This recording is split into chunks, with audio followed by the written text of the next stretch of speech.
प्यार ऐसा ही होता है। टाइपिंग कोचिंग सेंटर में विजय का पहला दिन था। वह अपनी सीट पर बैठा टाइप सीखने के लिए नियमावली पुस्तक पढ़ रहा था।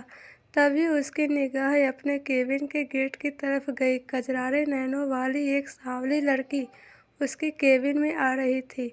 लड़की उसकी बगल वाली सीट पर आकर बैठ गई, टाइपराइटर को ठीक किया और टाइप करने में मशगूल हो गई। विजय का मन टाइप करने में नहीं लगा। वह किसी भी हालत में लड़की से बातें करना चाह रहा था। वह टाइपराइटर पर कागज लगाकर बैठ गया और लड़की को देखने लगा। लड़की की उंगलियां टाइपराइटर के कीबोर्ड पर ऐसे पड़ रही थी जैसे हारमोनियम बजा रही हो। क्या देख रहे हो? थोड़ी देर बाद लड़की गुस्से से बोली, आपको टाइप करते हुए देख रहा हूँ। यहाँ क्या करने आए हो? टाइप सीखने। ऐसे सीखोगे? लड़की के स्वर में तल्खी बरकरार। मेरा आज पहला दिन है, इसलिए मुझे समझ में कुछ नहीं आ रहा है।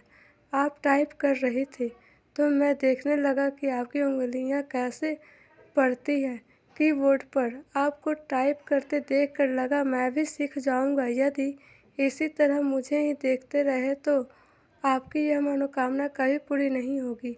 लड़की फिर टाइप करने में जुट गई। विजय भी कीबोर्ड देखकर टाइप करने लगा। टाइप करने में उसका मन नहीं लग रहा था। वे बेचैनी से महसूस कर रहा था।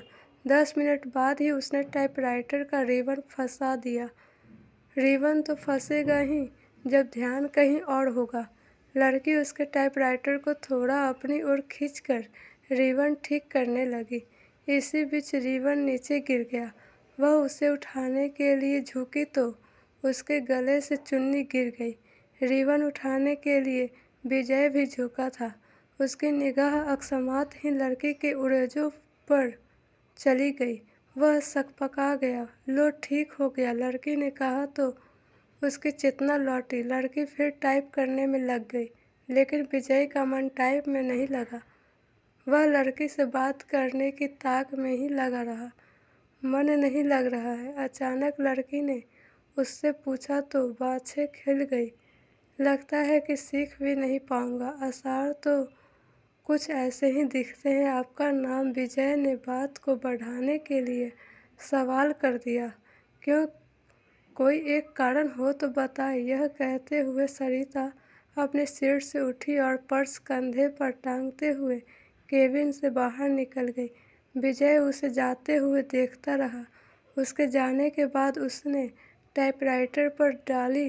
टाइपराइटर उसे उदास लगा और दुनिया बदल गई। इसी दिन से विजय हवा में उड़ने लगा। रातों को छत पर घूमने लगा, तारे गिनता और उनसे बातें करता।